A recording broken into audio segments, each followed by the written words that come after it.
ना। नफा हुआ तो आप दूसरे थे और नुकसान हुआ तो आप क्या दूसरे थे? ऐसा होता है क्या? अगर आप एक नहीं रहते तो नफा और नुकसान दोनों का ज्ञान किसको होता? आप तो सम ही रहते हैं, एक ही रहते हैं। आप पर असर पड़ता ही नहीं, असर पड़ता है मन और बुद्धि, मन बुद्धि पर। तत्वज्ञ जीवन मुक्त महापुरुष भी बचपन से जवान और बूढ़ा हो जाए तो उसको दिखना कम हो जाएगा, सुनना कम हो जाएगा, चलना फिरना कम हो जाएगा, पर उसके ज्ञान में क्या फर्क पड़ा?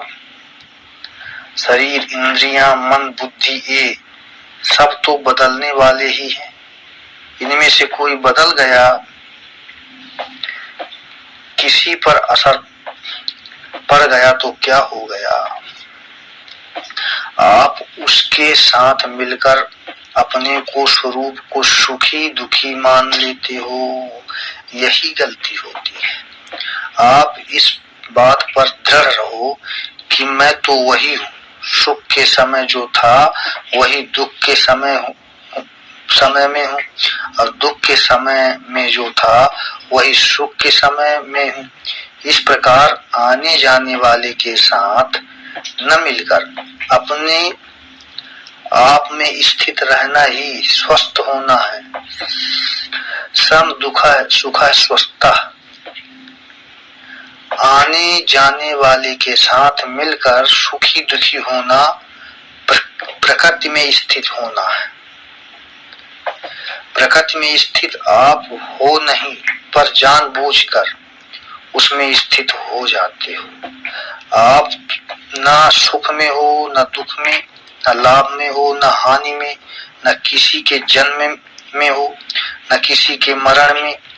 आप इन सब से अलग हो। आप जानबूझकर इनको खींच करके ले लेते हो और सुखी दुखी हो जाते हो, फिर कहते हो कि बोध नहीं होता। आप इसी बात में स्थित रहो कि मैं तो वही हूँ, नफा हुआ तो वही हूँ, नुकसान हुआ तो वही हूँ। आप स्व में स्थित अपने आप स्थिति हो जाओ, बस स्व सदा निर्विकार है। स्व में कभी विकार होता ही नहीं। विकार अंतःकरण में होता है और उसके साथ मिलकर आप भी अपने में विकार मान लेते हो और सुखी दुखी होते हो। श्रद्धेय स्वामी श्री राम सुखदास जी महाराज के चरणों में सत सत नमन।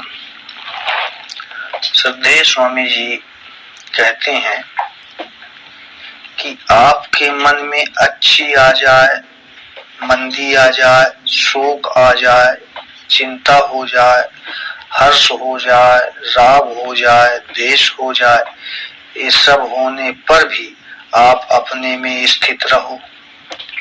उनसे मिलो मत।